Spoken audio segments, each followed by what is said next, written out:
Hello friend, my YouTube channel में आप सभी का स्वागत है। हम लोग एलपी टेक्नीशियन ग्रुप डी के लिए जीके जीएस का 40 नंबर का सेशन देख रहे थे। तो आज 40 नंबर के क्वेश्चन में हम लोग इस सेशन में बात करेंगे। और जो भी नए दोस्त हैं मेरे अगर चैनल पे आए हैं तो चैनल को सब्सक्राइब कर ले, साथ में बेल आइकन दबा ले। और जीके जीएस आपको इस सभी एग्ज़ाम के लिए हेल्पफुल होगा और बहुत आपको अच्छे से समझाने का प्रयास करते हैं। जो भी इस वीडियो को देखते हैं वो तो समझ ही रहे होंगे कि कितने अच्छे से वीडियो रहते हैं। तो आप लोग कृपया करके मेरे चैनल को ज़्यादा से ज़्यादा सपोर्ट करें और वीडियो को शेयर ज़्यादा से ज़्यादा करने का प्रयास करें। ठीक है, चलिए वीडियो के माध्यम से देखते हैं। पहला है, शीत संवेदी पादपों के झिल्ली लिपिड में क्या होता है। शीत संवेदी जो पादप होते हैं उनके झिल्ली लिपिड में क्या होते हैं बताइए। तो उनमें होते हैं उच्च अनुपात में असंतृप्त वसा अम्ल होते हैं। क्या होते हैं? उच्च अनुपात में असंतृप्त वसा अम्ल होते हैं। ठीक है, किसके में होते हैं? तो शीत संवेदी जो होते हैं पादप उनके झिल्ली लिपिड में होते हैं। क्या होते हैं? उच्च अनुपात में असंतृप्त वसा अम्ल होते हैं। ठीक है, नेक्स्ट दूसरा क्वेश्चन है, श्वसन कैसी प्रक्रिया मानी जाती है। तो मेनली रूप से श्वसन जो होता है एक अनैच्छिक क्रिया होता है। क्या होता है? अनैच्छिक क्रिया, यानी अनैच्छिक क्रिया उसको बोलते हैं जो पूर्ण रूप से स्वतः उसका विकास होता है, जैसे छींकना, हंसना, खांसना, ये सब अनैच्छिक क्रिया है। ठीक है, तो इसमें तो अनैच्छिक दिया नहीं है, तो इसका आंसर कैसे हो जाएगा? तो ये होगा अपचयी अभिक्रिया है। ठीक है, इसके अनुसार क्या होगा? अपचयी अभिक्रिया। ठीक है, ठीक है। नेक्स्ट क्वेश्चन, भ्रूण के पोषण में कौन सी संरचना सहायक होती है। जो भ्रूण जो बच्चा होता है उसके पोषण में कौन सी संरचना तैयार होती है बताइए। तो भ्रूण के पोषण में कौन सी संरचना सहायक होती है? तो प्लेसेंटा होती है। प्लेसेंटा के माध्यम से भ्रूण के बच्चों को भोजन दिया जाता है। ठीक है, भोजन प्राप्त होता है। तो ये मेनली रूप से सहायक होता है। पर पित्त झिल्ली भी थोड़ा काम करता है, ये भी है, पित्त झिल्ली भी काम करता है, लेकिन इसके अकॉर्डिंग प्लेसेंटा राइट होगा। ठीक है, अगर प्लेसेंटा नहीं रहता तो पित्तक झिल्ली मार सकते थे। ठीक है, नेक्स्ट, निम्नलिखित में से कौन अंतरिक्ष में जाने वाली विश्व की प्रथम महिला है। तो विश्व की प्रथम महिला अंतरिक्ष में जाने वाली कौन थी? तो वेलेंटिना तेरेस्कोवा। कौन थी? Valentina Tereshkova. Junko Tabei Japan की, कहाँ से थी? जापान से। ठीक है, नेक्स्ट, दिल्ली में किसका समाधि स्थल विजय घाट। विजय घाट किसकी समाधि स्थल है बताइए। ऑप्शन नंबर ए में है राजीव गांधी का, बी में है जगजीवन राम का, सी में है जवाहरलाल नेहरू का और डी में है लाल बहादुर शास्त्री का। तो इसका आंसर क्या हो जाएगा बताइए। तो विजय घाट किनका है? तो यह है लाल बहादुर शास्त्री जी का। ठीक है, और राजघाट किनका है बोलिए? महात्मा गांधी का। किनका है? महात्मा गांधी का। आतंकवाद दिवस किनके मृत्यु दिवस पर मनाया जाता है? तो राजीव गांधी के मृत्यु दिवस पे। ठीक है, नेक्स्ट, बिस्मिल्लाह खान किससे संबंधित है। तो बिस्मिल्लाह खान क्या बजाते थे बताइए। तो ये बजाते थे शहनाई। बिस्मिल्लाह खान क्या थे? शहनाई वादक थे। तो ऐसा क्वेश्चन आता तो हम बार बार उसको बताते हैं। तबला वादक कौन है बताइए? हरिप्रसाद चौरसिया। क्या है? तबला वादक है। ठीक है, नेक्स्ट, और संतूर वादक की बात करें तो शिव कुमार शर्मा है। कौन है? शिव कुमार शर्मा। यूएसए की संसद का क्या नाम है तो बताइए। तो यूएसए की संसद का क्या नाम है? तो कांग्रेस नाम है। क्या नाम है? कांग्रेस। यहाँ राज्यसभा और लोकसभा होते हैं, तो राज्यसभा को वहाँ का कांग्रेस बोलते हैं, यानी इस पार्लियामेंट को कांग्रेस बोलते हैं। ठीक है, दोनों को समेसन जो होता है उसको कांग्रेस बोलते हैं। ठीक है, नेक्स्ट, और डैड कहाँ का है? जापान का है। कहाँ का है? डैड जापान का। नेक्स्ट, भारत के राष्ट्रीय गीत की रचनाकार कौन थे बताइए। तो भारत के राष्ट्रीय गीत किसने लिखे थे? बंकिम चंद्र चटर्जी। किसने लिखे थे? बंकिम चंद्र चटर्जी। राष्ट्रीय गान जो है, गीत है, कहाँ से लिया गया है बताइए। कहाँ से लिया गया? मंडकोपनिषद से लिया गया। ठीक है, तो भारत का राष्ट्रीय गीत किसने लिखे थे, रचना किए थे? तो बंकिम चंद्र चटर्जी। राष्ट्रीय गान की बात करेगा तो रविंद्रनाथ टैगोर जी। ठीक है, और सबसे पहले बार राष्ट्रीय गीत कब गाया गया था? तो 1896 में गाया गया था। कहाँ? कोलकाता अधिवेशन में। ठीक है, और राष्ट्रगान आपसे पूछा जाएगा कब गाया गया था बताइए। तो 1900, बंगाल विभाजन 1905 में हुआ था, इसी के समय गाया गया था, बट मेनली रूप से 1911 में गाया गया था। कब गाया गया था? 1911 में। ठीक है, इसी समय बंगाल से, यानी कोलकाता से, बंगाल से दिल्ली की राजधानी दिल्ली बनाया गया था। ठीक है, और राष्ट्रगीत गाने के लिए 1 मिनट 5 सेकंड की आवश्यकता होती है, जबकि राष्ट्रगान गाने के लिए सिर्फ 52 सेकंड की ज़रूरत होती है, यानी 52 सेकंड लगते हैं, ठीक है। और राष्ट्रगीत गाने के लिए 1 मिनट यानी 65 सेकंड, 1 मिनट 5 सेकंड, ठीक है। और राष्ट्रगीत के लिए, राष्ट्रगान के लिए 52 सेकंड। अगर आपको शॉर्ट में बोला जाए तो राष्ट्रगान गाने के लिए स्मॉल समय उसको बोल सकते हैं तो 20 मिनट 20 सेकंड का होता है। कितना होता है? जैसे आप लोग गाते हैं जन गण मन जय है, तो उसमें आपको 20 सेकंड का समय लगता है, ठीक है। नौसेना दिवस कब मनाया जाता है? तो 4 दिसंबर को। कब मनाया जाता है? 4 दिसंबर को। दोस्तों थोड़ा सा साउंड प्रॉब्लम होगा, कुछ थोड़ा इशू चल रहा है, अभी थोड़ा गला वला बैठा हुआ है तो इसलिए थोड़ा सा दिक्कत है, तो कंप्रोमाइज़ कीजिएगा। तो नौसेना दिवस कब मनाया जाता है? तो 4 दिसंबर को। 1 फरवरी को क्या मनाया जाता है? तो इंडियन कोस्ट डे मनाया जाता है, कोस्ट गार्ड डे, ठीक है, यानी तटरक्षक दिवस, ठीक है। नेक्स्ट, भारत के मुख्य न्यायाधीश की सेवानिवृत्ति आयु कितना होता है? तो 65 वर्ष होता है। इस सुप्रीम कोर्ट के पूछा है, ठीक है, तो 65 वर्ष होता है। तो इनमें से कोई नहीं हो जाएगा। अगर हाई कोर्ट के पूछेगा तो 62 वर्ष होता है, ठीक है। नेक्स्ट, निम्नलिखित में से कौन सी विश्व में सबसे लंबी सिंचाई नहर है? तो इसको ऑप्शन हम दिखाते हैं आपको। तो सबसे बड़ी सिंचाई नहर कौन है? तो इंदिरा गांधी नहर, ठीक है। ये राजस्थान में ज़्यादा सफ़र करती है, यानी राजस्थान की जीवन रेखा इसी को बोलते हैं, ठीक है, इंदिरा गांधी नहर को, ठीक है। नेक्स्ट, भूकंपीय तरंगों को व्यवहार का अध्ययन क्या कहलाता है? सिस्मोग्राफी कहलाता है। क्या है? तो भूकंप की तीव्रता किस में नापते हैं? तो रिएक्टर स्केल में। जब तरंगों की व्यवहार का अध्ययन, तरंगों का अध्ययन किस में किया जाता है? तो सिस्मोग्राफ में, ठीक है। और इसको मेजर किस में करते हैं भूकंपीय तीव्रता को? तो रिएक्टर स्केल पर, ठीक है। वह गवर्नर जनरल कौन था जिसने भारतीय शासन के साथ सहायक मैत्री की नीति का निरूपण किया था? तो कौन था बताइए? तो हो जाएगा लॉर्ड बेलेंजली था। कौन था? लॉर्ड बेलेंजली, ठीक है। नेक्स्ट, किसने कहा था कि मध्यरात्रि की टंकार पर जब संसार सोता है, यानी स्टेटमेंट है कि मध्यरात्रि के टंकार पर जब संसार सोता है भारत अपने जीवन में स्वतंत्रता के लिए जाग उठता है। इनका पूरा कथन है। तो किसने कहे थे बताइए? तो ये किसने कहते थे? पंडित जवाहरलाल नेहरू जी ने कहे थे। क्या कहते हैं? कि मध्यरात्रि की टंकार पर जब संसार सोता है भारत अपने जीवन व स्वतंत्रता के लिए जाग उठेगा, ठीक है। तो किसने कहा था? तो जवाहरलाल नेहरू ने। किसने कहा था? जवाहरलाल नेहरू। तुम मुझे खून दो मैं तुम्हें आज़ादी दूंगा, कौन बोले थे? सुभाष चंद्र बोस बोले थे, ठीक है। नेक्स्ट, और महात्मा गांधी की बात करें तो करो या मरो का नारा दिए थे, ठीक है। ऐसे करो या मारा का नारा सिर्फ एंड्रोज ने दिए थे, बट इसमें ऑप्शन में नहीं है, तो महात्मा गांधी ही मारिएगा, ठीक है।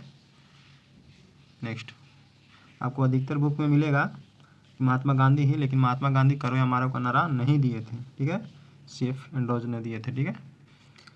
उच्च ऑक्टेन ईंधनों के उत्पादन में उत्प्रेरक के रूप में निम्नलिखित में से किसका प्रयोग किया जाता है? तो उच्च उत्प्रेरक के रूप में किसका प्रयोग किया जाता है? H2SO4 को, यानी सल्फ्यूरिक एसिड को बोला जाता है, ठीक है। तो सल्फ्यूरिक एसिड का प्रयोग उच्च ऑक्टेन ईंधनों के उत्पादन एवं उत्प्रेरक में प्रयोग में किया जाता है, ठीक है। नेक्स्ट, कर्म्यूरिक किससे पृथक किया जाता है? तो हल्दी से। कर्म्यूरिक एसिड किस में पाया जाता है? तो हल्दी में पाया जाता है, ठीक है। नेक्स्ट, उत्तर भारत में बाढ़ की घटनाएं हाल ही में क्यों बढ़ी है? तो उत्तर भारत में बाढ़ की घटनाओं किसकी वजह से बढ़ी है? तो अपवाह क्षेत्र के वन कटाई में वृद्धि के कारण। जब वन कटाई में वृद्धि होता है अपवाह क्षेत्र में, तो उसी के कारण से क्या होता है? तो बाढ़ की घटनाएं बढ़ते रहती है, ठीक है। नेक्स्ट, अपशिष्ट जल उपचार में रिएक्टर शब्द का क्या अर्थ होता है? तो अपशिष्ट जल उत्पादन में रिएक्टर का अर्थ क्या शब्द होता है? तो वातक टैंक होता है। क्या होता है? वातक टैंक। अपशिष्ट जल उपचार में रिएक्टर शब्द का क्या अर्थ होता है? तो होता है वातन टैंक होता है। क्या होता है? वातन टैंक होता है, ठीक है। नेक्स्ट, भारत में गेहूं का सबसे बड़ा उत्पादक राज्य कौन है? तो उत्तर प्रदेश है। अगर हेक्टेयर के मामले कहें तो बिहार होगा। मखाने के लिए कौन है? बिहार है, ठीक है। नेक्स्ट, संविधान में कौन सा अनुच्छेद है जिसके द्वारा भारत का राष्ट्रपति राज्य का प्रशासन अपने हाथों में ले सकता है? तो इसका ऑप्शन दिखाते हैं। फर्स्ट में है 326, अनुच्छेद 352, अनुच्छेद 356 और अनुच्छेद 360। तो अनुच्छेद 356 हो जाएगा, ठीक है। राष्ट्रपति शासन अनुच्छेद 356 के तहत लगाया जाता है। अनुच्छेद 356 के तहत किसी भी राज्य का टोटल प्रशासनिक जितना विभाग है, जितना भी उसको ताकत कहें, सभी राष्ट्रपति के हाथों में चला जाता है। राष्ट्रपति चाहे तो कुछ भी कर सकते हैं, ठीक है। और 352 जो होता है राष्ट्रीय आपात होता है, ठीक है। और एक होता है वित्तीय आपात। तो वित्तीय आपात अनुच्छेद 360 के तहत लगाया जाता है। जब देश में कोई ऐसा आपातकालीन हो जाए, जैसे युद्ध के मामला हो, तो कोई घटना हो जाए या फिर उसको संभालने लायक नहीं हो, तो उस स्थिति में वित्तीय आपात बोलते हैं। यानी सभी से संबंधित, वित्त से, मनी से या फिर खाने से, लेने से, सभी से संबंधित अगर होता है तो 360 का प्रयोग किया जाता है, ठीक है। और 352 जो होता है राष्ट्रीय आपात होता है, जबकि राष्ट्रपति शासन 300 कितना होता है 56 होता है, ठीक है। नेक्स्ट, निम्नलिखित में से कौन सा अधिकार संविधान के भाग 3 के अंतर्गत मान्यता प्राप्त नहीं है? प्राप्त नहीं है तो है संपत्ति का अधिकार। संपत्ति का अधिकार भाग 7 के ए में था, तो इसको पूर्ण रूप से हटा दिया गया। और हटाकर कहाँ रखा गया? तो अनुच्छेद 300 के क में, यानी ए में, ठीक है। तो यह एक कानूनी अधिकार हो गया, ठीक है। पहले क्या था? एक संवैधानिक अधिकार था, लेकिन अब इसको हटा के कहाँ रख दिया गया है? कानूनी अधिकार बना दिया गया, ठीक है। नेक्स्ट, निम्नलिखित में से कौन सा भारत के लिए विदेशी मुद्रा अर्जित करता है? तो किससे करता है बताइए? ये करता है रत्न और आभूषण से। भारत निर्यात करता है दूसरे देशों में, तो वहाँ से भारतीय रुपये में जो भी मुद्रा अर्जित होता है उससे क्या, किससे अर्जित होता है? तो रत्न और आभूषण से, ठीक है। आभूषण बनाता है, बेचता है, तो उससे पैसा मिलता है भारत को, ठीक है। नेक्स्ट, ओणम उत्सव मनाया जाता है। तो ओणम कहाँ मनाया जाता है बताइए? तो ओणम मनाया जाता है केरल में, मोहिनीअट्टम केरल में, ठीक है।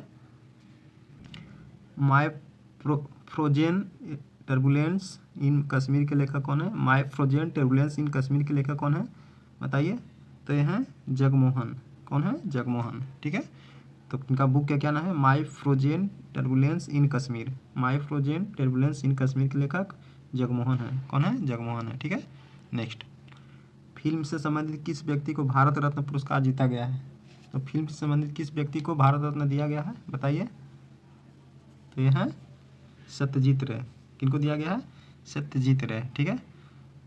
नेक्स्ट, और दादा साहब फाल्के पुरस्कार फिल्म के ही क्षेत्र में दिया जाता है, ठीक है। ये पुरस्कार का नाम है, और सत्यजीत रे को सबसे पहले भारत रत्न फिल्म के क्षेत्र में दिया गया था, ठीक है।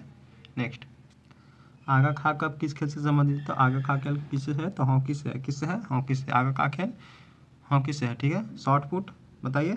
शॉर्ट पुट किससे है? तो बैडमिंटन से है। बैडमिंटन के साथ क्रिकेट से भी है, ठीक है। शॉर्ट पुट जैसे मारते नहीं है, डंडा लिए शॉर्ट पुट मारिए, ठीक है। नेक्स्ट, अंजू बॉबी जॉर्ज संबंधित है। अंजू बाजी जो बॉजी हैं, ये खेलते हैं, खिलाड़ी हैं, तो किससे संबंधित है? तो लंबी कूदते हैं। क्या करते हैं? लंबी कूद करते हैं, ठीक है। नेक्स्ट, मनसबदारी प्रणाली शुरू करने का मुख्य उद्देश्य क्या था? तो सेना में सुव्यवस्थित करना, यानी सेना को मजबूत बनाना, ठीक है। पहले क्या होता था कि सेना युद्ध में लड़ते लड़ते कभी कमज़ोर पड़ जाती थी, तो उसी को सुव्यवस्थित यानी बहुत अच्छे ढंग से बनाने के लिए मनसबदारी प्रथा लाया गया था, ठीक है, यानी प्रणाली लाया गया था, ठीक है। वित्त आयोग का गठन होता है तो प्रत्येक 5 वर्ष पे। अभी वर्तमान में वित्त आयोग के मंत्री कौन है? तो निर्मला सीतारमण है, ठीक है। नेक्स्ट, परमाणु तत्व में 29 किससे संबंधित है? 29 परमाणु 29 किससे संबंधित है? डी ब्लॉक से। किससे है? डी ब्लॉक से। तो परमाणु तत्व 29 कितने किस ब्लॉक में है? तो डी ब्लॉक में, ठीक है। इस ब्लॉक में बात करते हैं तो कौन हो जाएगा? तो हीलियम, और कौन क्या हो जाएगा? लिथियम। ये सब जो होता है एस ब्लॉक में पड़ता है। किस में पड़ता है? एस ब्लॉक में। लेकिन परमाणु संख्या 29 वाला जो तत्व है 28, 29, 27 ये सब जो भी आते हैं डी ब्लॉक में आते हैं, ठीक है। नेक्स्ट, प्रकाश बिखराव किस में होता है? तो प्रकाश बिखराव किस में होता है बताइए? तो होता है कोलाइडियन घोल में होता है, ठीक है। नेक्स्ट, किसी वस्तु की त्रिविमीय छवि या रिकॉर्ड तथा पुनरावृत्ति करने की तकनीक को क्या बोलते हैं बताइए? तो उसको क्या बोलेंगे? तो इसका आंसर हो जाएगा होलोग्राफी बोलते हैं। क्या बोलते हैं? होलोग्राफी, ठीक है। नेक्स्ट, प्रतिरोध रंग कोड में चौथा बैंड किसका द्योतक है? तो प्रतिरोध जो रंग होता है उसमें चौथा बैंड जो होता है, ठीक है, तो किसका द्योतक होता है? तो सघात्र अस्त्र का, यानी सघात्र अस्त्र का होता है, ठीक है। नेक्स्ट, खगोल भौतिकी में बाह्य अंतरिक्ष में परिकल्पित होल को कहा से जहाँ से तारे और ऊर्जा निकलती है उसका क्या नाम है? खगोल भौतिकी में बाह्य अंतरिक्ष में परिकल्पित होल को जहाँ से तारे और ऊर्जा निकलती है उसे क्या बोलते हैं बताइए? तो उसे बोलते हैं वाइट होल बोलते हैं। क्या बोलते हैं? वाइट होल बोलते हैं, ठीक है। नेक्स्ट, न्यूक्लियर रिएक्टर में न्यूट्रॉन को किससे आवंटित किया जाता है, तो बताइए। तो न्यूक्लियर रिएक्टर में न्यूट्रॉन को किससे अवमानित किया जाता है, बताइए। तो ये मॉडरेटर के रूप में किया जाता है। किसके लिए किया जाता है, मॉडरेटर के रूप में, ठीक है। नेक्स्ट, विद्युत यानी इलेक्ट्रिक तार बनाने के लिए तांबे का प्रयोग क्यों किया जाता है, इसका कारण क्या है, तो बताइए। तो इसका हो जाएगा, इसमें इलेक्ट्रॉन आसानी से उपलब्ध होते हैं, इसीलिए तांबे का ही तार बनाना उचित होता है, ठीक है। नेक्स्ट, यदि प्रकाश के स्रोत में दूरी आधी कर दी जाए तो तीव्रता क्या होगी, तो प्रकाश के स्रोत में अगर दूरी आधी कर दिया जाए तो इसकी तीव्रता क्या होगी, 4 गुनी हो जाएगी। कितना हो जाएगी, 4 गुनी हो जाएगी, ठीक है। नेक्स्ट, स्वर या संगीतमय ध्वनि में स्वर के बीच अंतर होता है, तो स्वर के जो बीच अंतर होता है उसको पिच बोलते हैं, यानी साउंड के बीच जो डिफरेंट होता है उसको पिच बोलते हैं, ठीक है। आग बुझाने के लिए प्रयोग की जाने वाली गैस कौन सी है, तो कार्बन डाइऑक्साइड है। कौन है, कार्बन डाइऑक्साइड, CO2, ठीक है। और अगर बिजली से लगाए तो CCl4 का उपयोग किया जाता है, ठीक है। कार्बन टेट्रा क्लोराइड इसको बोलते हैं, ठीक है। नेक्स्ट, पानी की अस्थायी कठोरता क्या मिलाकर दूर किया जाता है, बताइए। तो अस्थायी कठोरता पूछा है, क्या पूछा है, अस्थायी कठोरता, तो इसको सोडियम कार्बोनेट हो जाए, ठीक है। और अगर अस्थायी पूछता तो सोडियम और पोटेशियम बाइकार्बोनेट, उसमें बाई लगता है, लेकिन अगर अस्थायी पूछेगा तो सोडियम कार्बोनेट, पोटेशियम कार्बोनेट, ये दोनों का प्रयोग किया जाता है अस्थायी के लिए। अस्थायी के लिए सोडियम बाइकार्बोनेट, सोडियम परमैंगनेट, ये सब का प्रयोग किया जाता है, ठीक है। नेक्स्ट, तो दोस्तों ये रहा 40 GK का सेशन। उम्मीद करते हैं कि आपको अच्छा से समझ में आया होगा। अगर अच्छा लगे तो एक लाइक ज़रूर कर दीजिएगा और ज़्यादा से ज़्यादा दोस्तों के पास शेयर कर दीजिए, ताकि सभी इस वीडियो के माध्यम से अपना GK का तैयारी कर सकते हैं, ठीक है। दोस्तों मिलते हैं नेक्स्ट वीडियो में। थोड़ा सा प्रॉब्लम है इसलिए थोड़ा साउंड में दिक्कत हुआ है, इसको सुधारने का हम प्रयास करते हैं, ठीक है। ठीक है दोस्तों, मिलते हैं नेक्स्ट वीडियो में, धन्यवाद।